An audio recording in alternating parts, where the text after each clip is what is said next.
hoy se cumple un proyecto mucho tiempo acariciado. Me acuerdo que en otoño de 2019, en una de las primeras reuniones que tuvimos después del parón que solemos hacer en septiembre, después de los fastos de agosto, tuvimos una reunión informal de la Junta Directiva en la que comentamos: oye, el año que viene es el centenario de Joselito el Gallo y hay que hacer cosas. Y en esa primera reunión preliminar de otoño del año 19, una de las primeras cosas que salieron nos son: hay que traerle a Paco Aguado al club. Luego nos planteamos traerle incluso lo más cerca posible de la fecha de mayo del centenario, pero pensamos, nada, va a estar muy liado, le van a llamar de todas partes, va a estar ocupadísimo. Qué lejos estábamos de pensar que yo creo que estarías en casa confinado como todos nosotros, ¿no?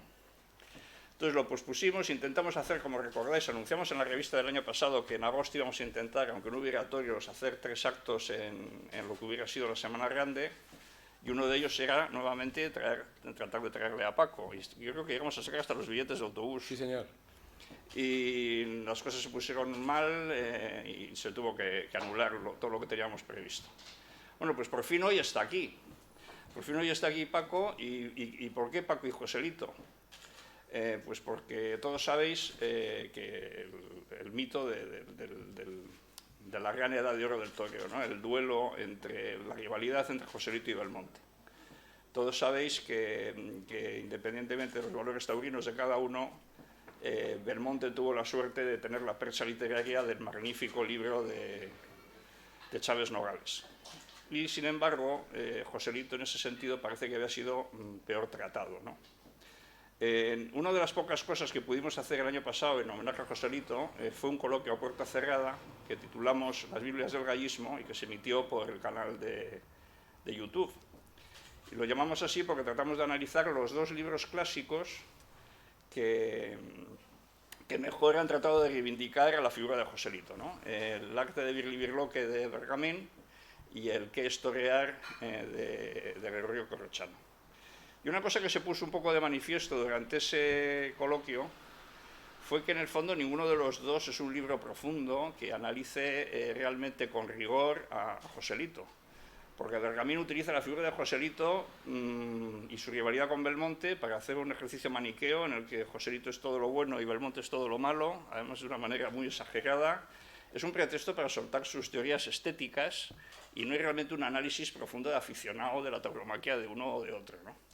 Y el Qué es torear de Corrochano, aunque se llame así, de la tauromaquia de Joselito, se subtitula, pues tampoco es un análisis profundo de la tauromaquia de Joselito. Es más bien, utiliza la figura de Joselito para analizar las corrientes de la tauromaquia en los años en los que escribe el libro, que a él no le gustan, y como argumento de autoridad parece que cita continuamente a cómo hacía, sin embargo, las cosas Joselito. Pero también le falta algo de rigor sistemático a la hora de analizar la figura de Joselito. Para eso hubo que esperar a que en el año 99... este señor que está aquí a mi lado escribiera este libro de la colección Espasa, que ya ha desaparecido, sí. Desgraciadamente, porque era una magnífica colección.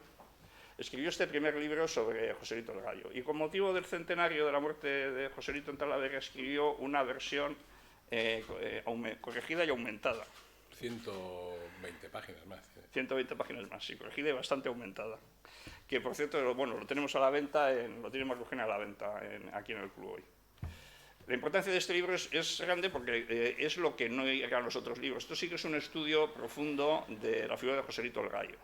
No me voy a extender más, solo voy a contar la anécdota de que en el canal de YouTube, cuando hicimos el coloquio de las Biblias del Gallismo, ya sabéis que en YouTube se pueden poner comentarios, ¿no? Los internautas pueden entrar y poner comentarios al coloquio. Y hubo uno que dijo: está muy bien este coloquio, les felicito y tal, pero si quieren hablar de Biblias del Gallismo, les falta hablar de Joselito, el gallo, el rey de los toreros de Paco Aguado.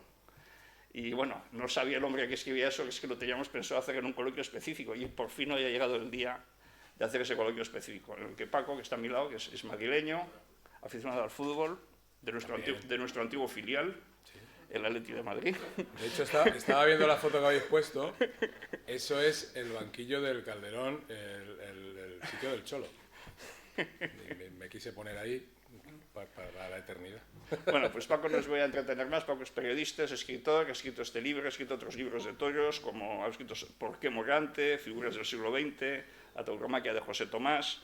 Y también he hecho biografías fuera del ámbito taurino, como por ejemplo de Poli Díaz, el potro de Vallecas, y David Bisbal. Y ya os dejo con Paco. Pues muchas gracias, Rafael. Buenas tardes a todos. Es un gusto estar otra vez aquí en el Club Cocherito, ¿no?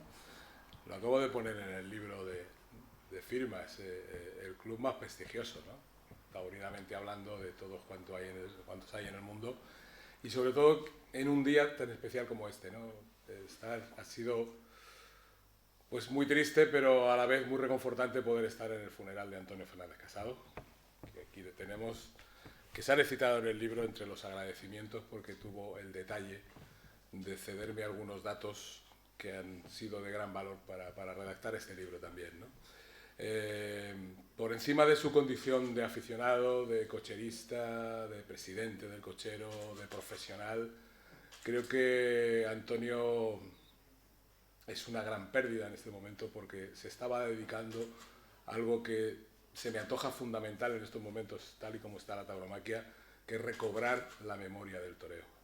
Aquí tenemos mucha historia en este club, tenemos mucha memoria, hay fotos maravillosas que es una maravilla que podáis seguir manteniendo, porque sin esa memoria no vamos a hacer nada. El toreo sin memoria se queda en un espectáculo prácticamente vacío, porque ha habido muchas personas, muchos héroes, muchos toreros, héroes populares, héroes anónimos, que han ido haciendo esta historia y que han ido construyendo la tauromaquia hasta llegar hasta nuestros días. Y evidentemente pues podemos hilar con esta historia de Joselito el Gallo, que no voy a decir que estuviera perdida, no quiero ponerme ninguna medalla de recuperar nada de nada, pero sí que es verdad que había que desempolvar un poquito su historia, que había que recuperarla de ese cajón en que la teníamos metida, porque además estaba muy tapada con un montón de literatura belmontina, maravillosa literatura belmontina, alguna, no toda, pero lo cierto es que Joselito el Gallo, con el paso del tiempo, aunque Belmonte dijo que le había ganado la partida en Talavera, lo cierto es que Belmonte con el tiempo ha ido creciendo, con justificado mérito además, pero mientras tanto se había quedado un poquito apartada. La idea del libro allí en el año 99 era un largo proyecto que había comenzado muchos años antes. Cuando yo bajaba a Sevilla, cuando hablaba con toreros antiguos, con ganaderos que de tradición familiar, siempre escuchaba hablar de Joselito el Gallo cosas que no se habían escrito, que no se habían dicho. El respeto que le tenía el mundo del toro a Joselito el Gallo era tan grande que me chocaba muchísimo que todo eso no estuviera escrito sobre papel, ¿no? En negro sobre blanco. Porque sí, hemos leído muchísimo de Belmonte y tenemos esa novela maravillosa, y digo novela y lo digo a conciencia, porque no estaba incluso muy de acuerdo Juan Belmonte con algunas de las cosas que le escribió Chávez Nogales, yo creo que es lo más importante que se ha escrito sobre toros, y es más, creo que es la mayor escuela de aficionados que podemos tener en este momento, el mayor atractivo. Contaban, hablando de fútbol, que incluso Pep Guardiola, cosa muy chocante, recomendaba la lectura de Juan Belmonte, Matador de Toros, a sus futbolistas. Dicen, me lo quiero creer porque no me extrañaría, porque evidentemente hay muchas lecciones de vida en ese libro, que en el fondo fue una maniobra publicitaria de un genio del apoderamiento y de la empresa taurina como fue Eduardo Pagés. Ese Chávez Nogales, Matador de Toros, es un encargo de Eduardo Pagés a Chávez Nogales en la revista Estampa, si mal no recuerdo, trabajaba, cuando Juan Belmonte reaparece el año 34 y quieren hacer un poquito, le quieren hacer ambiente, le quieren hacer publicidad, y sale en principio casi como un folletín, en entregas semanales, en entregas semanales con los dibujos de Martínez de León maravillosos, ¿no? Eso se queda ahí y no se recupera hasta finales de los 60, cuando decide Alianza Editorial publicarlo como libro, y ya antes de que se permitiera su lectura de otras muchas obras. Sabéis que Manuel Chávez Nogales murió en el exilio, en Londres además, trabajando en un periódico inglés después de la guerra. Su lectura, todo su trabajo periodístico estaba prohibido, ahora está afortunadamente recuperado todo en grandes novelas. como Sangre y Fuego, etcétera, etcétera. Pues resulta que antes de que todo el mundo volviera a conocer a Chávez Nogales en España, hace prácticamente 10-12 años, todos los taurinos ya conocíamos quién era y la talla de escritor que tenía este periodista sevillano, al que hay que decirlo todo, no le gustaban los toros. Pero los genios son los genios, evidentemente. Bueno, pues esa literatura belmontina, el arte de Birlibirloque, por ejemplo, es una reacción de Sánchez Mejías, cuando estaba viendo, es anterior a la novela de Belmonte, cuando estaba viendo que crecía mucho la literatura belmontina, es una reacción de Sánchez Mejías obligando a Bergamín a que escribiera sobre Joselito el Gallo, que dijo lo que tenía que decir, o lo que le dijeron que dijera. Vamos a ser sensatos, porque luego de todo lo que escribió de Joselito apostató después, en los años 70, con la música callada del toreo. Lo comentamos en exactamente el coloquio, todo lo sí, contrario, ¿no? Lo comentamos, sí. Pero sí es verdad que Joselito el Gallo se encontró, a la hora de analizar esa trayectoria, esa influencia que ha tenido en el mundo de los toros, se encontró con esa literatura belmontina, esa montaña de buena y regular y mala, pero mucha literatura belmontina que le dejaba en un segundo plano. La imagen tópica de Joselito el Gallo es la de un torero a la antigua, es el último gran figura al estilo del toreo del siglo XIX, contrastando con la gran figura del toreo moderno, que es Juan Belmonte, que es el gran revolucionario. Bueno, pues como casi siempre, los tópicos no dejan de ser injustos. Es más, yo creo que en la historia del toreo hay una historia oficial escrita, hay una historia oficial que tiene muy poco que ver con la historia real. La historia siempre la escriben los ganadores, ¿no? Podemos decir, o quien más influencias tiene entre la élite de los escritores y de los historiadores, ¿no? Pero lo cierto es que hay una historia interna del toreo que se transmite de boca en boca, oralmente, entre los profesionales, entre los mozos de espada, los banderilleros, los mayorales, los ganaderos, los propios toreros. Y esa historia interna, esa historia tan profunda, que no trasciende al gran público, es la que yo me encontré hablando sobre Joselito el Gallo, de esta serie de profesionales de Sevilla, de Madrid, en lo que había una profunda admiración. Eso me hizo investigar, me hizo indagar, me hizo recuperar textos y me hizo descubrir, al paso de los años, una dimensión de Joselito el Gallo que hasta entonces, vuelvo a repetir, no me he inventado nada, no tengo ningún mérito en ese sentido, pero sí que me hizo descubrir que quien de verdad cambia la tauromaquia de cabo a rabo, de arriba a abajo, la da la vuelta como un calcetín, es José Gómez Ortega, el introductor del toreo en el siglo XX, no solo en la plaza, donde sí comparte ese mérito con Juan Belmonte, pero sobre todo fuera de la plaza, tanto en los despachos como en el campo. Joselito el Gallo es un visionario, tiene todo el toreo en la cabeza desde el mismo momento en el que nace. Nace en una familia pobre, porque hay que reconocer que su padre, sí, el señor Fernando el Gallo, fue torero de finales de los años del siglo XIX, no fue una gran figura del toreo, sí tenía un conocimiento enorme de las suertes del toro, pero le faltaba la patata, le fallaba la patata, como dicen los toreros, y no llegó a competir con Lagartijo, Frascuelo, Guerrita, etc. Pero sí es verdad que el señor Fernando el Gallo sí suscitaba muchas simpatías, y entre otros de cierta nobleza, por su flamenquismo, por su gitanería, etcétera, etcétera, y la Casa de Alba le deja un puesto de guarda de la casa de Gelbes, de la finca donde nace Joselito el Gallo. Esa finca de Gelbes no es propiedad de los Gallos, es decir, no son una familia rica, sino que están allí trabajando, y allí pues evidentemente pues planta ese cuartel general que acaba convirtiéndose en esa placita de tientas, en una placita para torear. Van todas las figuras del toreo de Sevilla allí a entrenar, y acaba convirtiéndose en una cátedra taurina. Y allí es donde Joselito el Gallo tiene sus primeros contactos con el toro desde pequeño, y empieza a asimilar desde muy niño toda la trayectoria, toda la tradición, todo el conocimiento de la tauromaquia del siglo XIX. Lo domina tanto que evidentemente se convierte enseguida en un niño prodigio, con todo lo que tienen los niños prodigio en un momento dado, de repelentes incluso, porque eso, saberlo todo tan pronto, pues no termina de ser muy natural, pero sí es verdad que Joselito el Gallo se convierte en primera figura, que venga un montón de afrentas que digamos que son de las típicas de despacho que había sufrido su hermano Fernando con respecto a otros toreros como Machaquito y como Bombita, más bien Bombita que Machaquito, y sale decidido a los ruedos en cuanto toma la alternativa en el año 12 a arrasar en la tauromaquia, y así lo consigue. Se encuentra con Juan Belmonte, que es la horma de su zapato y que es el absolutamente opuesto, el torero absolutamente opuesto, de ahí que la pareja sea tan normal, tan natural, la pareja del, digamos, del apolíneo, como es Joselito el Gallo, frente a Dionisiaco, que es Juan Belmonte.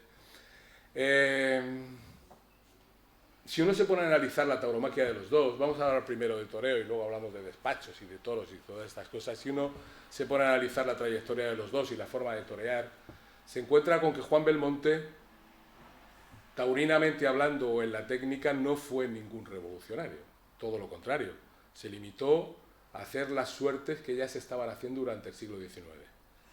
¿Qué pasa? Que a esa manera de hacer tan clásica, el natural y el de pecho, la verónica, la estocada, a esa manera de hacer tan clásica, tan decimonónica, Juan Belmonte le añade algo fundamental, que es una expresión, dicen los que lo vieron, que es patética. Juan Belmonte no era un torero al uso, un torero majo, un torero fuerte, un torero recio, como eran los matadores de toros del siglo XIX, sino que es todo lo contrario, es un hombre bajito, es un hombre débil, medio chepudo, feo, casi contrahecho, y da una sensación en la cara del toro de ser carné de cañón.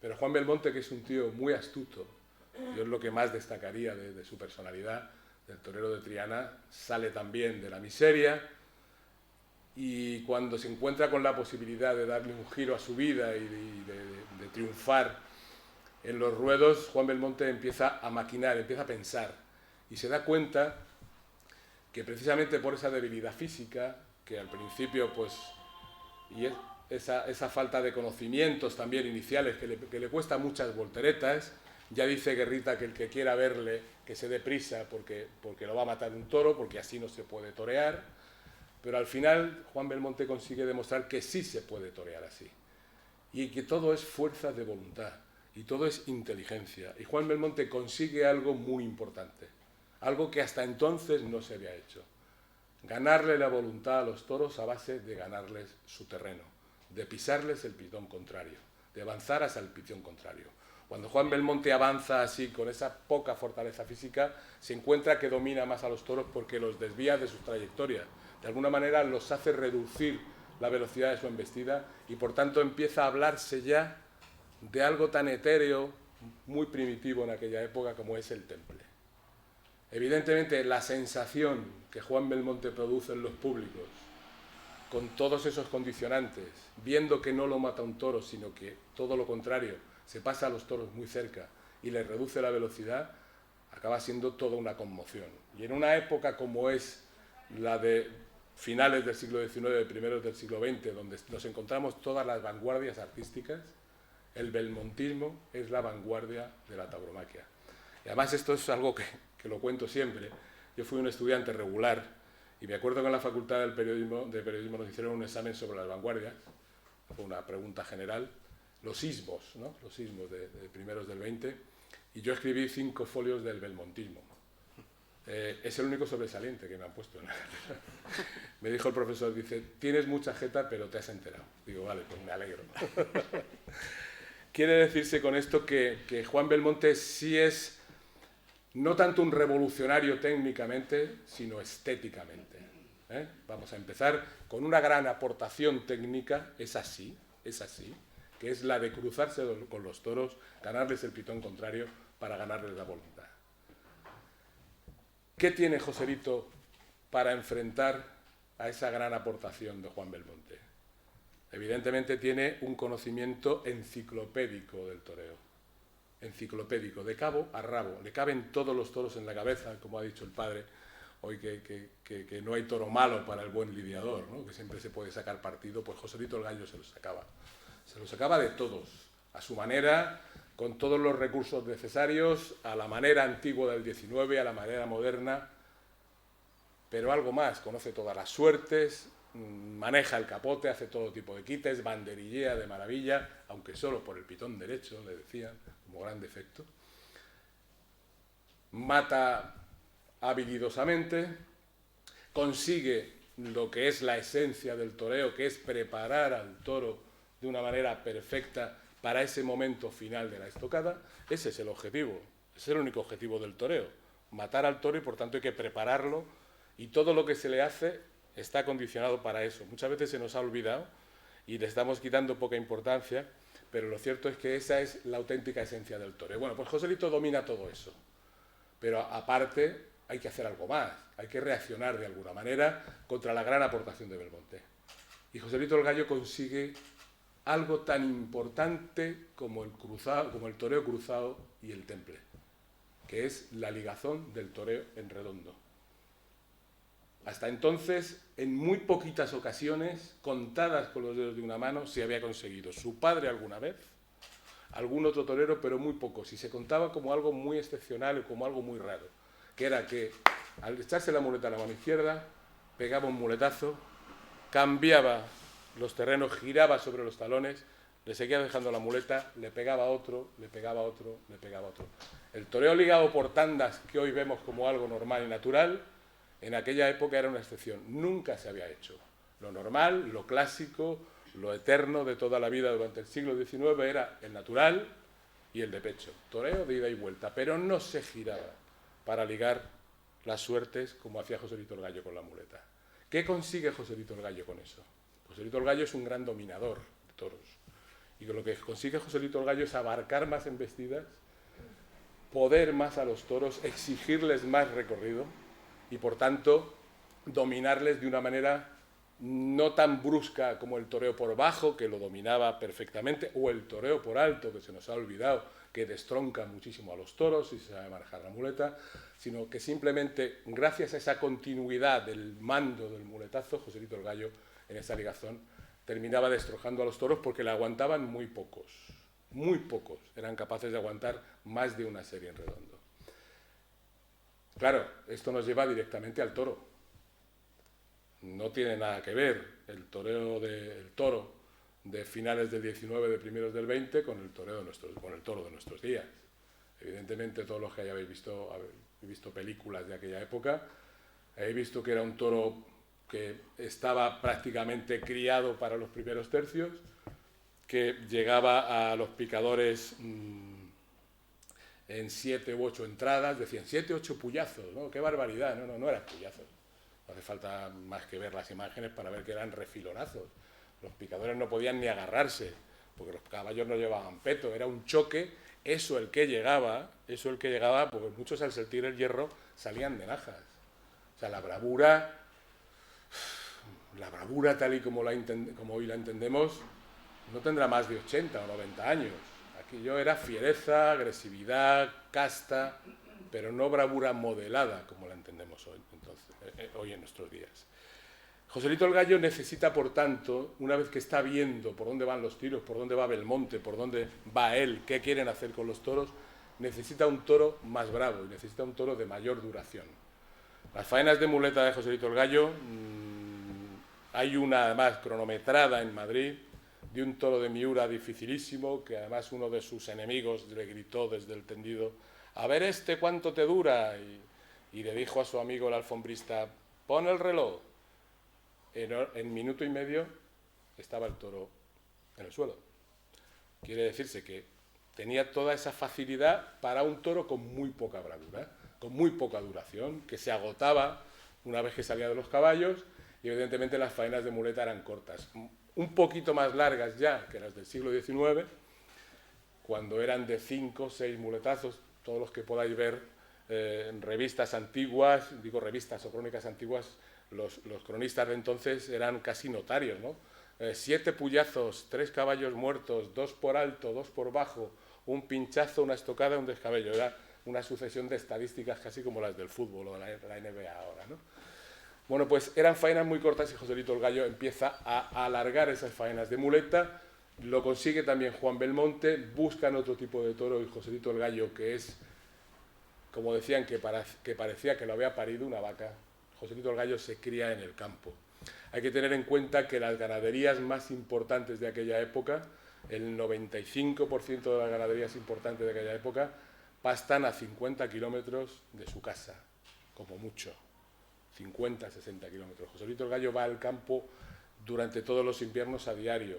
Tiene tal conocimiento de las suertes del toreo que los primeros que se ponen a sus órdenes y a escucharle son los propios ganaderos.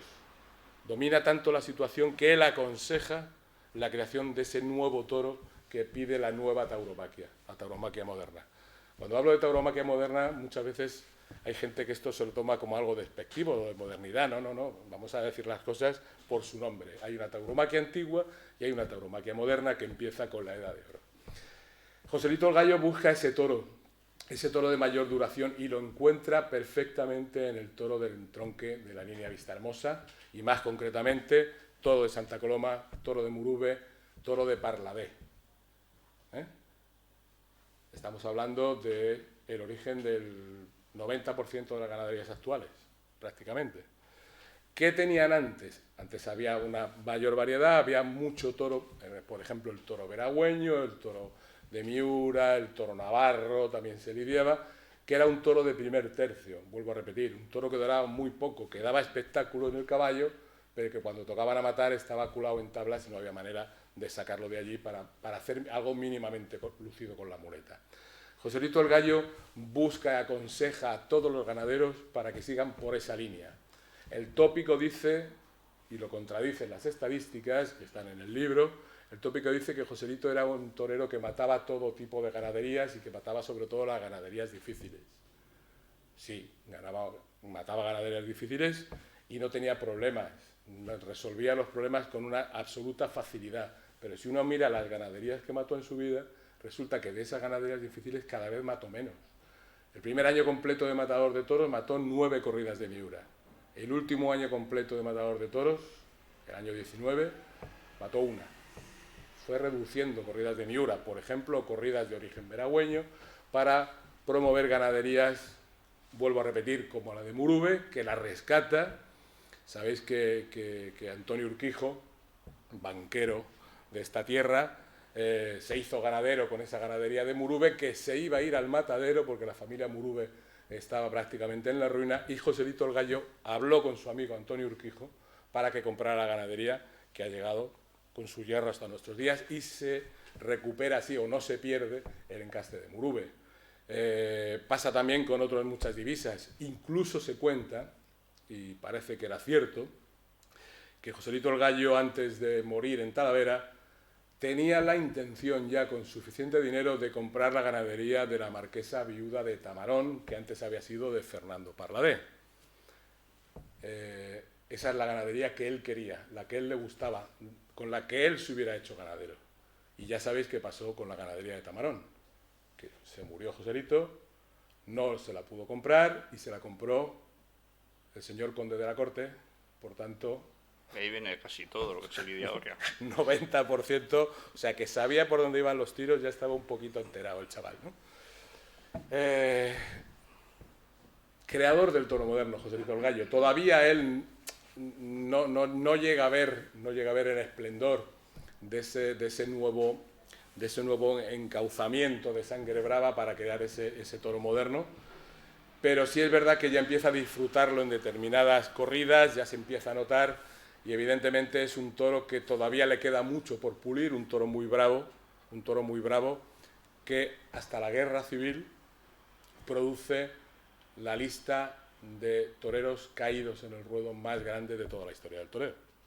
Se junta ese toro más bravo, vuelvo a repetir, más bravo, con todos los toreros que intentan mejorar, pulir y llevar a cabo las aportaciones de Joselito y Belmonte. Es una época apasionante, la edad de plata del toreo le llaman, y creo que es mucho más intensa incluso que la edad de oro. La lista de mayor número de toreros muertos, cortada por la guerra civil, y con una evolución de la tauromaquia galopante hacia lo que ya se parece más a lo que nosotros hemos vivido, hasta que llega Manolete y le pega otro golpe de timón a la tauromaquia para adentrarla ya perfectamente hasta el siglo XXI. Me estoy perdiendo a lo mejor un poco, ¿no? No sé si me permites que te interrumpa con alguna pregunta. Sí, claro. Has comentado que las aportaciones de Joselito y Belmonte son las que marcan desde el punto de vista técnico el toreo moderno. Pero sin embargo en el libro pones en boca de Belmonte una afirmación que a mí me ha llamado la atención. Que Belmonte dijo que el primer torero moderno fue Rafael el Gallo. Sí, por una sencilla razón.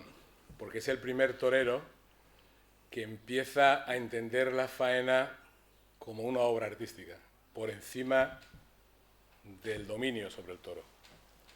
Rafael el Gallo es un genio, es un flamenco metido a torero, es un artista en toda la dimensión de la palabra, que se dedica a hacer armonía, a hacer fantasía con el capote, con la muleta. Y eso es otro de los puntos, ¿no? De las grandes aportaciones de la Edad de Oro. Evidentemente, Rafael el Gallo también es un torero que merecería no un libro, sino 2 o 3.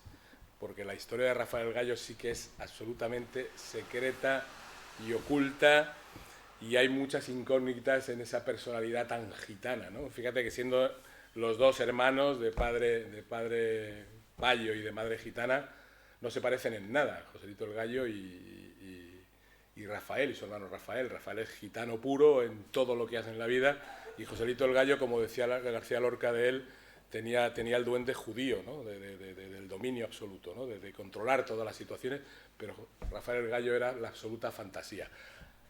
Podemos añadir eso también, el patetismo belmontino, el dominio joselista y la fantasía de Rafael el Gallo, ¿no? A partir de ahí tenemos todas las ramas de toreros que queramos encontrar. Los toreros de valor, los toreros de arte, los toreros de dominio. Yo creo que de esa base salen todas las ramas, incluso entremezcladas, que podemos encontrar a lo largo de lo que ha sido el siglo XX, ¿no? Evidentemente. Pero hay muchas cosas más. O sea, Joselito cambia el toro, Joselito crea el toreo del Regador Redondo, y Joselito es el mejor apoderado de sí mismo y es un absoluto visionario de lo que tiene que ser la tauromaquia como espectáculo en los años siguientes. Para empezar, las plazas monumentales. En una época en la que empieza a ir más gente a los toros, la verdad es que solo interesaban Joselito y Belmonte, ¿no? Porque había muy pocos toreros, el escalafón era muy corto, no más allá de 20, 30 matadores de toros, entre ellos Cocherito de Bilbao, que siempre estaba en mitad del escalafón, defendiendo su posición, pero toreaban Joselito, Belmonte, El Gallo, Gaona, Sánchez Mejías y poquitos más, ¿no? Era muy difícil abrirse hueco en ese calendario de ferias que estaban prácticamente dominadas por estos toreros. ¿Qué pasa? Que empiezan a costar muy caras las entradas. Cuanto más demanda, más caras. Las plazas son pequeñas, son plazas de 8.000, 10.000, 12.000 espectadores como mucho, Madrid. Y evidentemente la gente quiere ir a los toros. La gente, para ir a los toros, la gente del pueblo, porque entonces sí es el espectáculo del pueblo. Hay que entender que no había deportes, no había fútbol. Había un deporte nacional, que eso también habría que reivindicarlo algún día, que es el frontón, porque se jugaba el frontón en todos los pueblos de España, incluida Andalucía. Como bien sabéis, la madre de Luis Miguel Dominguín era pelotari y era de Tíjola, de la provincia de Almería. Eso quiere decir ya mucho. Y evidentemente, pues no había espectáculos de masas más que los toros. O el teatro de varietés, que claro, era muy limitado. Entonces, para ir a los toros la gente tenía que gastarse mucho dinero que no tenía en unos tiempos muy difíciles, muy míseros, y había mucha gente pues que empeñaba sus colchones, etcétera, etcétera. Si me permites, das un dato interesantísimo en el libro sobre el debut con caballos de Joselito. No sobre una corrida de toros, sobre su debut como noviero con caballos. Sí. Dices que es la víspera en Sevilla que se empeñaron no sé cuántos relojes. Relojes y colchones, joyas. Cientos de relojes, sí, dices que se empeñaron en Sevilla la víspera del debut con caballos. Sí, señor, sí, señor. La gente no tenía. Hay que tener en cuenta que también hay que poner a los toreros. Es que esto es clave, ¿no? Es decir, para entender el toreo de cada época hay que ponerlo en el contexto social, político y económico. Si no, nos enteramos de nada. Un torero aislado por sí mismo, contar la historia de un torero, son todas muy parecidas. Triunfo, sale desde la nada, triunfa, figura, declive, cornadas. Son muy parecidas casi todas las carreras de los toreros. Y si no las ponemos en su contexto, no vamos a entender los porqués. Evidentemente, estamos en una época en la que el pueblo estaba empezando a tener protagonismo. Surgen los primeros sindicatos, surgen los primeros partidos políticos, digamos de izquierdas, el Partido Socialista. Hay una, digamos, una mentalización del pueblo en sus posibilidades, en su fuerza, en su poder, y ese pueblo empieza a tomar esa preponderancia, y a partir de ahí Joselito el Gallo entiende que las masas van a las plazas y que hay que promover que las masas vayan a las plazas, que puedan tener dinero, que puedan tener entradas baratas, y la única solución es doblar los aforos de las plazas. Joselito el Gallo se empeña, a raíz de ver y de alentar también en parte la construcción de la Monumental de Barcelona, que se construyó no como monumental, sino fue una ampliación después, el año 16 o el año 14, no me hagáis mucho caso. Pero a raíz de ver la construcción de la Monumental de Barcelona, se empeña en construir una plaza de toros monumental en Sevilla, en la propia Sevilla. Y para eso se encuentra con un nuevo rico, digamos una especie de Jesús Gil de aquella época, que se llama José Julio Lissen, que es un absoluto especulador de terrenos con los nuevos barrios que se están creando en Sevilla, como el de San Bernardo, etcétera, etcétera. Y le propone pues la construcción de esta plaza monumental. Este José Julio Lissen llega a retar a la propia maestranza de caballería del ayuntamiento, a decirle que como se pongan chulos, compra la maestranza y la tira. Decir aquello hace 100 años, cuando todavía no se puede decir en Sevilla muchas de estas cosas. Es decir, para que nos hagamos una idea, la Real Maestranza de Caballería de Sevilla, el hermano mayor de la Real Maestranza de Caballería de Sevilla es el rey de España. En la Real Maestranza de Caballería de Sevilla, como en otras reales maestranzas que hay en otras ciudades de España, estaba toda la nobleza y toda la oligarquía sevillana. O sea, echar un pulso a la maestranza era jugarse muchísimo. Y Joselito el Gallo, junto con Lissen, echan ese pulso para levantar esa Monumental de San Bernardo, que tenía 24.000 espectadores. Para quien quiera entender cómo era, solo tiene que ver la Plaza de Toros de Pamplona actual, es un poco más pequeña, bueno, luego está ampliada con las gradas, pero era una copia exactamente igual, se inauguró el año 22, si mal no recuerdo. Y Joselito el Gallo se empeña en eso e incluso llega a supervisar los planos de la Plaza de Toros de las Ventas, que se construyó muchos años después, el año 29, no la vio construida, junto con José Espeliú y con la construcción de nueva Plaza de Toros de Madrid de la familia Jardón, que eran indianos asturianos, enriquecidos, que pusieron todo ese dinero.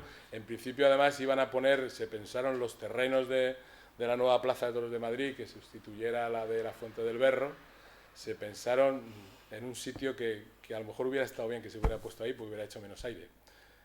Donde está ahora un estadio de nombre Santiago Bernabéu, ahí se iba a poner la Plaza de Toros de las Ventas en principio, pero ya estaban comprometidos los terrenos, desgraciadamente, y nos trasladaron al sitio de más aire de Madrid, que es ese arroyo Broñigal, donde está ahora la Plaza de Toros de las Ventas. Bueno, pues el empeño de Joselito el Gallo es ese, acercar el toreo a las masas, que las masas puedan ir a los toros por un precio mucho más asequible y que el toreo se difunda con una mayor fuerza. Eso también supone, evidentemente, que las figuras del toreo vayan a ganar más dinero, todos los toreros. ¿Por qué no? Estamos convirtiendo lo que es un rito y una tradición antigua en un espectáculo moderno, con todo lo que significa incluso económicamente en una ciudad o en todo el sector, ¿no? En todo el sector taurino, en una época en la que él también promueve ese Montepío de toreros que había creado Bombita. Había un gran desamparo todos los toreros modestos después de retirarse, incluso figuras del toreo que se retiraban tiesos. Ya sabéis el dicho aquel de a la... ¿Se puede decir? Estamos en horario infantil. No, eso de a la puta y al torero a la vejez les espero, ¿no? Es una frase muy antigua, con perdón. Bueno, pues la verdad es que bueno, pues se crea toda esa trabazón administrativa de Joselito el Gallo, que empieza a ver lo que es la administración también de una figura del torero.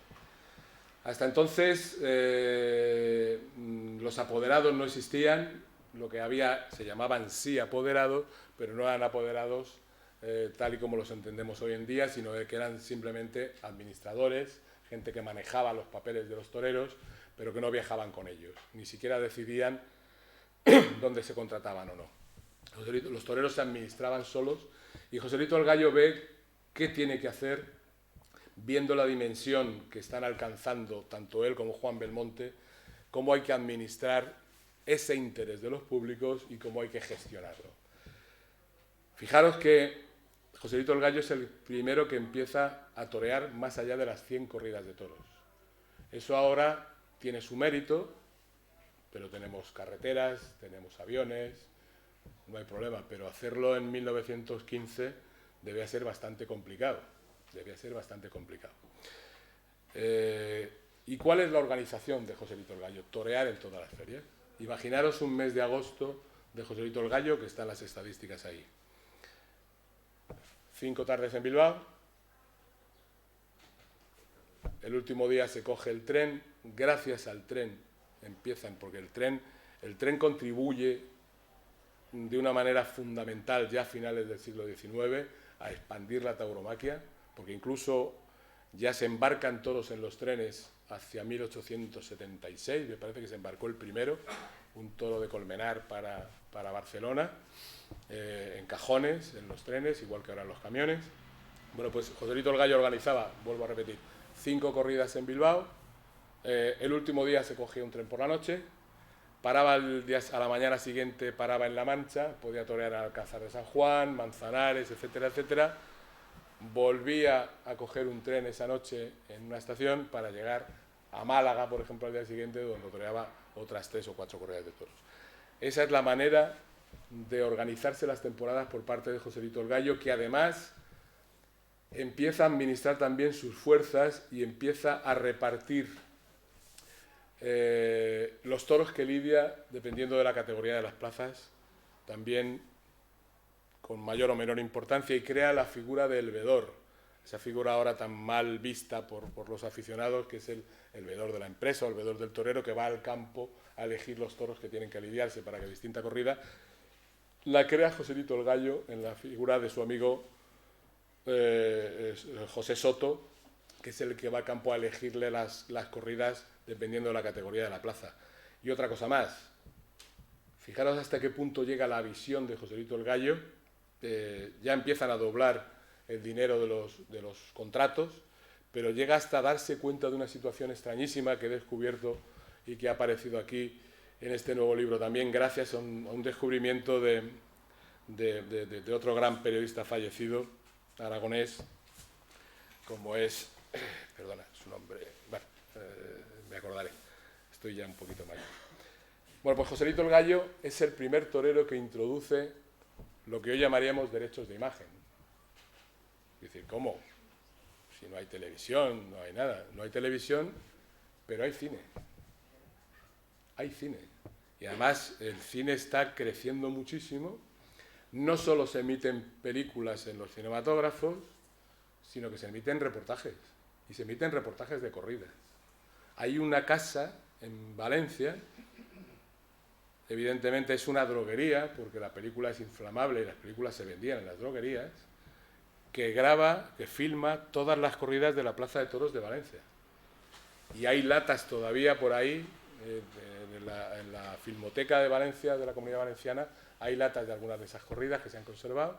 Bueno, pues estos señores filmaban todas las corridas, sobre todo las de las grandes figuras, y las vendían a quienes tenían proyectores o cines en la propia droguería, y hacían negocio con ello. Hasta que Joselito el Gallo se da cuenta de que iba la historia, se da cuenta que están haciendo negocio con las imágenes de los toreros y establece en contrato que si hay una cámara, cuando él entra en la plaza, hay una cámara que él no haya dado su consentimiento, en una época en que cobraban 9.000, 10.000 pesetas por tarde, el empresario estaba obligado a pagarle 5.000. Benjamín Ventura Remacha, perdón, que en paz descanse, fue el que descubrió esta cláusula. Pero esto es lo que es increíble, es que hay que recordar que todo esto de transformar la ganadería, los modos de concebir las plazas, de llevar la carrera de un torero, todo esto lo hace una persona que muere con 25 años. Que muere con 25 años recién cumplidos y que tiene los y que no tenía estudios mínimos. Mínimos. Pues él había sido ya muy precoz en no defender sus intereses, porque hay una anécdota muy buena de Portugal, ¿no? Sí, en Portugal iban con un banderillero antiguo que les estaba explotando. Cuando iba con los niños sevillanos, que los era niños un sevillanos crío, entonces... empezaron a contratarles, sobre todo gracias a él, empezó a llamar la atención y cada vez cobraban más y a ellos les pagaba menos. Hasta que Joselito el Gallo a la sexta o la séptima novillada se plantó y dijo que eso se había acabado. Y empezó a llevarlos él y tenía 13 o 14 años. Y empezó él a defender los intereses de los demás, ¿no? Quiere decirse que tenía el toreo en la cabeza, pero a todos los niveles, ¿no? Y que tenía una gran visión de lo que tenía que ser el futuro y la administración de la carrera de un torero, ¿no? Hasta el punto, si me permites, que en el prólogo, el libro tiene un prólogo de Luis Francisco Esplá que a mí me ha parecido interesantísimo. Ya sabéis que Esplá se le da muy bien filosofar y es una persona que piensa mucho, es un torero muy interesante cuando se pone a hablar de estas cosas, ¿no? Pues Esplá en el prólogo llega a decir que con la muerte de Joselito en Talavera que no solo se perdió un gran torero, sino que se pudo perder una gran oportunidad de modernizar el negocio y que probablemente el negocio taurino durante el siglo XX hubiera sido diferente a lo como lo hemos conocido. Absolutamente. ¿Estás de acuerdo con eso? Sí, absolutamente, pues no le dio tiempo a redondear, ¿no? Y además, la especulación, ¿qué hubiera sido Joselito de no haber muerto en Talavera, ¿no? Pues yo creo que no hubiera estado mucho tiempo más toreando. Tenía, como descubrió el padre de Carlos Gribel, tenía una enfermedad estomacal degenerativa, además, que no le hubiera permitido seguir mucho tiempo más en activo. Se hubiera casado con su gran amor, Guadalupe de Pablo Romero. Una de las causas de su... Y además lo voy a decir porque hay quien mantiene la versión de que todo era happy flower antes de llegar a Talavera, y no es cierto.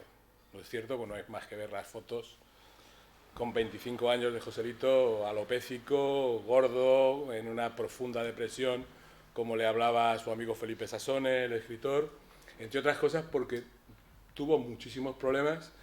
Estamos hablando es difícil, además es una vulgaridad decirlo así, estamos hablando del Messi de 1920, ¿eh? Famosísimo, como Juan Belmonte, ¿no? Entonces, este señor que lo había sido todo en el toreo, que lo había ganado todo en el toreo, de repente se encuentra con los prejuicios de la alta sociedad sevillana de que es cuchichí, de que es mitad payo, mitad gitano. Y no se puede casar con la hija, con su gran amor, del que era uno de sus mejores amigos, como era Felipe de Pablo Romero, el ganadero, con el que se llevaba de maravilla. Los prejuicios de la época. Eso supone muchísimas cosas. Supone también otras muchísimas cosas. Lo que supuso para él, para mal, la guerra que le hicieron en Sevilla por la construcción de la Monumental. La Monumental fue para Joselito el Gallo no solo una enorme preocupación, sino también el motivo de sus mayores problemas con su gente y con la alta sociedad sevillana y con la prensa taurina. El libro de Gregorio Corrochano es el de ¿Qué es torear? Es una justificación, es una petición de perdón. Es una penitencia autoimpuesta. Dilatada en el tiempo, por una sencilla razón.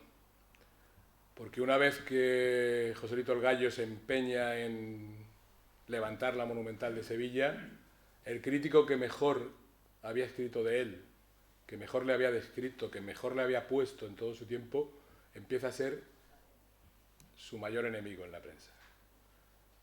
¿Por qué? Gregorio Corrochano escribía en ABC. ABC, como sabéis, era el periódico monárquico y el periódico de las élites de aquella época, de las oligarquías, con las que se estaba enfrentando Joselito simplemente por ver por dónde tenían que ir los tiros, nada más. Él no iba contra nadie, simplemente quería expandir la tauromaquia de esa manera tan racional y tan inteligente como lo estaba consiguiendo, pero se encontró con el muro de los prejuicios de la España de hace un siglo. Gregorio Corrochano le ataca sin piedad, sin piedad. Juan Belmonte se implica muchísimo menos en todas estas cosas, sino que simplemente se deja llevar, se deja querer. Ya sabéis la frase de Belmonte famosa de yo lo que diga José, evidentemente, lo que diga José que era bueno para él porque a José le interesaba que siguiera la competencia entre los dos, porque era la manera de tener a los públicos entretenidos, ¿no? La gente se tiene que dividir, es como mejor funcionan las cosas, ¿no? Blancos o negros, del Atleti del Madrid, de la Real del... ¿Se puede hablar de la Real aquí? No. Sí. Sí. Pues eso. Pero con moderación. Vale. Entonces, Juan Belmonte no se implicó, él se implicó hasta la médula, es que vivía, se enteraba de todo, estaba al tanto de todo, y se implicó tanto en la Monumental que al final fue su perdición, su absoluta perdición. Es más, Joselito va a torear a Talavera para contentar a Gregorio Corrochano. Esto se ha dicho por activa y por pasiva de que no es verdad, que Corrochano no tenía nada que ver en la corrida. Hombre, accusatio non petita, explicatio non petita, accusatio manifiesta, ¿no? Gregorio Corrochano, claro que tenía que ver con Talavera, no organizaba él la corrida, pero resulta que la famosa viuda de Ortega era su prima, que su sobrino, que era el cirujano de la plaza, era el que organizaba la corrida y que era el hijo de la ganadera.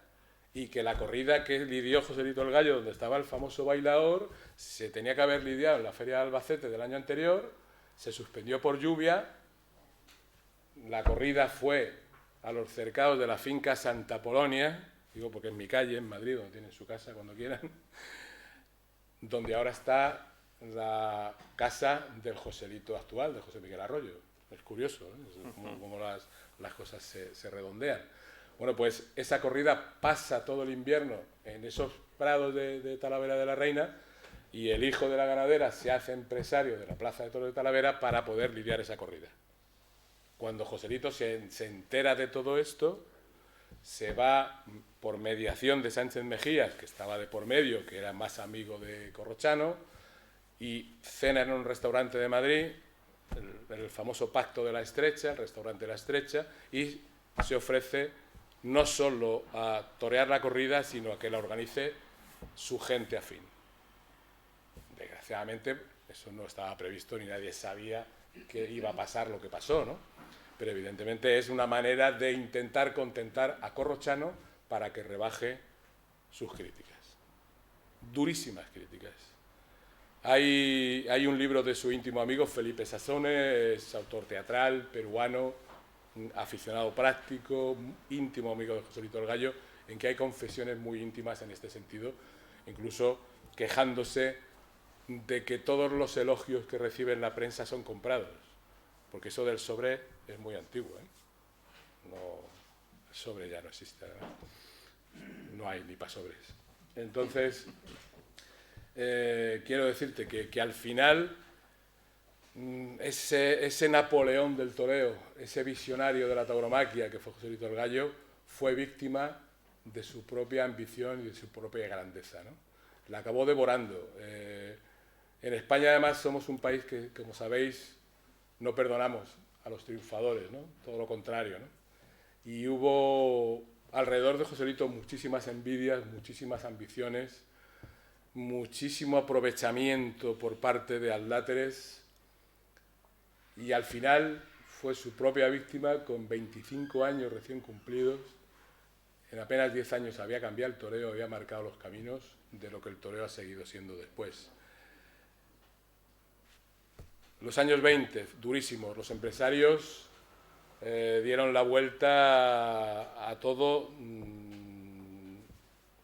cortaron los dineros, bajaron todo, fueron durísimos con muchos toreros, hasta que uno de sus seguidores, de los seguidores de Joselito el Gallo, porque aquí todos admiraban a Joselito el Gallo, todos los toreros eran gallistas.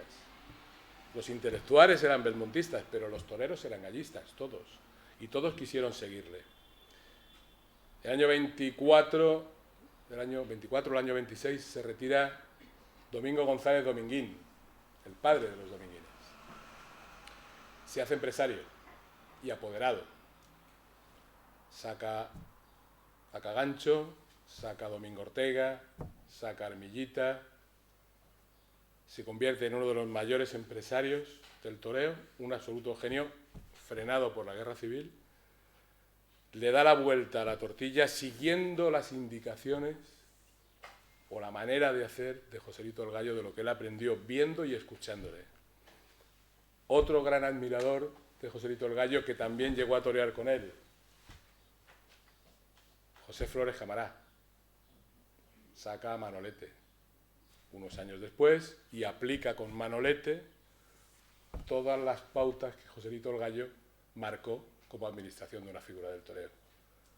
Y luego tenemos, volviendo a Dominguín padre, enseña a torear y enseña todo lo que sabía Joselito el Gallo, todo lo que aprendió de Joselito el Gallo, a quien fue su más seguro, directo y fiel seguidor, que se llama Luis Miguel Dominguín, que es el Joselito el Gallo de los años 40, de los años 50, aunque este fue más inteligente y se implicó menos y vivió un poquito más fuera, pero en la plaza era tan dictador, tan grandioso torero. Es un torero del que habría que escribir un poquito mejor y habría que revisar un poquito lo que se ha dicho de Luis Miguel Dominguera, al que ha tapado mucho toda su vida esta taurina, pero es el Joselito el Gallo, el digno heredero de Joselito el Gallo, hasta el punto que a mí alguien muy íntimo de la Casa Dominguín, que lo conoció aquella época, me contó que Joselito el Gallo, que Luis Miguel Dominguín, de pequeño, en la cama, en la cabecera de la cama, no tenía vírgenes ni cristos, sino que tenía un retrato del rey de los toreros, que por algo será. Y lo sigue siendo. Gracias.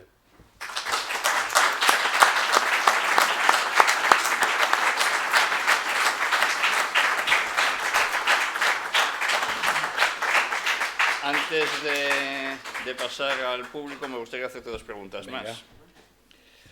Todo este cambio vertiginoso, esta entrada del toreo en la modernidad y todo este surgir de la edad de oro primero y de la edad de plata casi dorada, como has dicho, sucede un poco después de una época en la que ha sido de las más duras del toreo, porque ahora nos sentimos muy atacados y decimos que son tiempos muy difíciles para la tauromaquia, pero los principios del siglo XX hay gente que dice que fueron tan duros o más que estos. ¿Podrías saber un poco esa idea? Pues la ley del descanso dominical, sí. Los intelectuales del 98 hacen una campaña feroz contra los toros.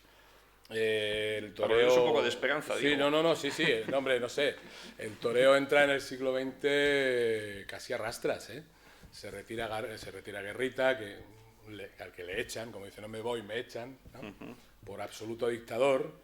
En eso también Joselito fue inteligente, en ver que necesitaba a Belmonte como complemento, porque Guerrita ejerció su dictadura prácticamente en solitario y la gente le acabó aborreciendo, ¿no? Le echaron de las plazas. En Madrid se vendían pitos para Guerrita a la puerta de la plaza, ¿no? Para pitarle, ¿no? Y es verdad que teníamos la caída definitiva de las colonias, la guerra de Cuba, una crisis económica galopante, y los años 10 son años muy difíciles, son años muy duros. Además se lidia el toro más grande de la historia, que habían dicho hasta entonces. Los ganaderos se vengan de la dictadura de Guerrita echando un toro muy fuerte. Los Veragua, etcétera, etcétera, y nos encontramos con unos sufridores que son Machaquito, Bombita, Vicente Pastor, toreros muy, muy aguerridos, más a la usanza del 19 que del 20, ¿no? Nos encontramos con toda la generación del 98 acusando a la tauromaquia como culpable de casi todos los males del país, porque la gente solo hablaba de toros, solo se preocupaba de los toros. Pero resulta que en eso sí hay que darle todas las gracias a Juan Belmonte. Consigue darle la vuelta a esa situación, porque el primero que entra al trapo del belmontismo es Valle Inclán. Y toda la generación del 98, casi toda, empieza a pensárselo un poquito mejor, ¿no? Y empiezan a respetar por lo menos a ese a ese titán de trapo que es Juan Belmonte, en el que ven, bueno, pues una expresión artística. Las cosas se habían calmado. Los años 10 en España parece que son un poquito de mejores en el sentido económico. Hay que tener en cuenta que no entramos en la Primera Guerra Mundial y eso supuso que estuviéramos produciendo cosas para estos países en guerra. Hay que tener una cosa curiosísima también, estaban muy preocupados entonces aquí en España de que, claro, con la guerra en Europa, el año 15 no iba a haber suficientes caballos de picar en las plazas para los toros, porque si iban todos para la batalla, para los campos de batalla, no iba a haber caballos para los toros, ¿no? Eso es lo que nos preocupaba, ¿no?, la guerra. Pero lo cierto es que sí, son tiempos difíciles, pero siempre ha habido etapas cíclicas en el toreo, ¿no? Siempre ha habido subes y bajas. Lo que pasa es que el bajón ahora es demasiado largo, ¿no? Es demasiado largo, ¿no? Yo creo que la última gran etapa del toreo han sido los años 80 en cuanto a esplendor. Los años 90 han sido consecuencia de los 80 y lo que pasa es que el ladrillo nos ha engañado a muchos hasta que nos hemos chocado con la cruda realidad, con lo de Lehman Brothers y todas estas cosas que pasaron, y nos encontramos ahora, después de la pandemia, en una situación muy difícil. Yo no sabría decir qué va a pasar, pero no solo en los toros, ¿eh? Mal de muchos consuelo de tontos, pero yo creo que van a cambiar muchas cosas en este país y no solo en los toros, ¿no? Lo vamos a pasar mal porque va a haber un cambio de hábitos, no sé, esto ya es prolongar un poquito, hablar por hablar, pero creo que vamos a tener que prepararnos para trabajar fuerte si queremos que esto se mantenga adelante, ¿no? Por último, José Alameda, Pepe Alameda, que creo que tienen en esos años un tanto oscuros en los que solo se habla de Belmonte, creo que él es de los primeros que reivindica a Gallito. Pepe Alameda, en uno de sus libros, al analizar a los posibles herederos de Belmonte, va mencionándolos uno a uno, los va analizando y habla de sus cualidades, pero dice, sí, pero ninguno podía, pero Belmonte era inimitable porque ninguno de estos, aunque le copiara la técnica y tal, ninguno de estos tenía lo que era el verdadero motor de Belmonte, que era el drama interior. Con lo cual, bueno, parece que Belmonte se consagra como pues, la percha literaria del drama interior. Tú, sin embargo, en el libro dices que la tragedia vital de Joselito es más profunda, pero más prosaica que la de Belmonte, y que por eso tiene menos percha literaria. ¿Podrías desarrollar un poco esto? Sí, por lo que estamos hablando, ¿no? De la imagen tópica de Joselito como triunfador y Belmonte como revolucionario, de Joselito como niño rico consentido y Belmonte como anarquista que sale de la nada, ¿no? Todo eso es muy relativo. Yo te puedo decir que el que se convierte en un absoluto señorito con fincas y tal es Juan Belmonte. Y Juan Belmonte, que presumía de que no se ponía ropa de torero ni vestía de torero por la calle, acaba con zajones como los que tenéis ahí, vestido de corto en la mayoría de los sitios y haciendo acoso y derribo, y Joselito acaba el año 19 en Lima con traje y corbata. O sea, hay un cambio, yo creo que hay una identificación entre los dos, ellos se van mezclando de alguna manera y van evolucionando. Joselito buscando la aceptación de la alta sociedad de Sevilla, que no lo consigue, porque no deja de ser payo, o sea, deja de ser gitano, perdón, y Juan Belmonte intentando hacerse el amo del toreo al estilo de Joselito el Gallo, ya fuera de la plaza. O sea, Juan Belmonte se encuentra con un personaje fundamental que se llama Eduardo Pagés. Algún día habría que hablar de los catalanes y los vascos en los toros, fuera de la plaza, no estoy hablando de toreros, porque empresarialmente y ganaderamente vascos y catalanes han hecho muchísimo. No digo ya en Andalucía, el fútbol, por ejemplo, con Ramón de Carranza, que hace el Cádiz, que es bilbaíno, ¿no? Si mal no recuerdo. No sé, ahí me has pillado. Sí. Bueno, sabéis que la Feria de Sevilla la crean un vasco y un catalán, Ibarra y Bonaplata.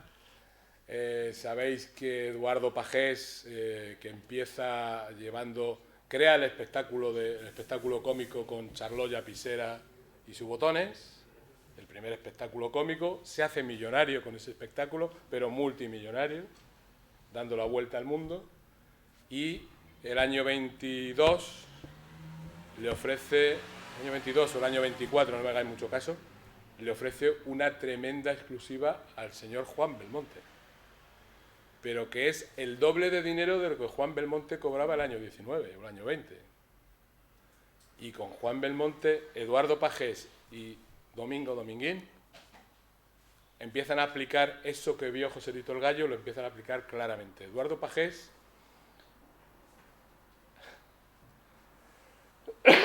se mete en el famoso pleito de los ganaderos, porque junto con Juan Belmonte exportan a América ganado de gamero cívico, en concreto a México, a la ganadería de la Punta, los años 20, algo que está absolutamente prohibido por la Unión de Criadores de Toros de Lidia, y los vetan a Pagés y a Belmonte.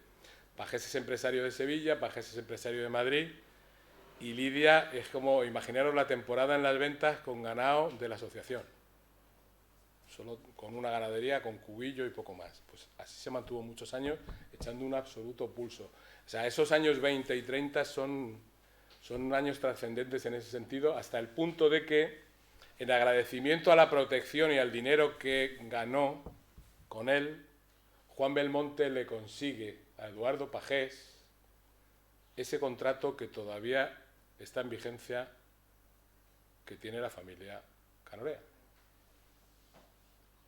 3 generaciones. Un contrato por 3 generaciones con la maestranza de caballería. Eduardo Pagés es el suegro de Diodoro Canorea, ¿no?, y el abuelo de la mujer de Ramón Valencia, para que os hagáis una idea, ¿no? Fijaros si tenía fuerza Juan Belmonte en la alta sociedad sevillana, ya por el hecho de no entrar a apoyar la Monumental de Sevilla, que ahí se distanció mucho de Joselito el Gallo, aunque toreó, llegó a torear a la Monumental, pero él se quedó en la maestranza, lo vio de otra manera, fue más proclive a juntarse o a no enfadar a las altas esferas sevillanas, y de ahí viene todo lo demás. Juan Belmonte se convierte en un terrateniente. El año 36 es uno de los grandes objetivos de los anarquistas de la CNT de Sevilla, ocupar las fincas de Juan Belmonte, hasta que le dicen, no, este se lo ha ganado toreando, este empezó, y medio los pararon, ¿no? Porque dijeron, este empezó como nosotros, pero ahí quedó, ¿no? No quiere decir nada todo esto, era lógico, ¿no? Pero sí hay que decir que el tópico Juan Belmonte, Joselito el Gallo, había que revisarlo un poquito, ¿no? Había que darle una vueltecita porque al final es más señorito Juan Belmonte que Joselito. Me he acordado del libro de Juan Posada, que habla de cómo de una especie de simbiosis, ¿no?, de Joselito y de Belmonte. Bueno, ¿alguien quiere hacer alguna pregunta? No hay preguntas. ¿No hay preguntas, don Luis, por alusiones? Pues no sé. Solo comentar, bueno, Joselito consiguió una batalla póstuma sobre la aristocracia sevillana con su funeral, ¿no? Sí, bueno, eso es por el canónigo, hubo críticas en la prensa de Sevilla porque a Joselito el Gallo se le hiciera el funeral en la catedral. Que cómo se podía hacer un funeral en la catedral de Sevilla para un torero y gitano, ¿no? Aquello escandalizó a gente, ¿no? Y hay un canónigo famoso que lo defendió a muerte, porque además Joselito el Gallo hizo muchísimas obras de caridad. Hay cosas que poca gente sabe, pagaba becas de estudios, a la Hermandad de la Macarena la tuvo surtida siempre en muchísimas ocasiones, no solo para el paso de la Virgen o los adornos de la Virgen, sino para la obra social de comedores, etcétera, etcétera. Y ya te digo, pagaba becas de estudios a muchos chavales necesitados, ¿no? Siempre lo hacía de una manera tapada, de una manera, pues como se tienen que hacer estas cosas, y la Hermandad de la Macarena le está eternamente agradecida, y pues el hecho que los actos que se iban a hacer el año pasado en Sevilla, incluso con el monumento, pues han surgido por iniciativa de algunos y sobre todo de la Hermandad de la Macarena, que ha sido lo que más lo ha movido, ¿no?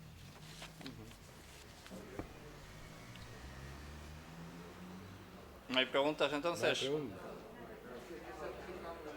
Bueno. Sí. Nada. Gracias. ¿Cómo estás? ¿Cómo estás? ¿Cuánto es? ¿Te lo pago? ¿Cómo? No sé. Eso es María Eugenia.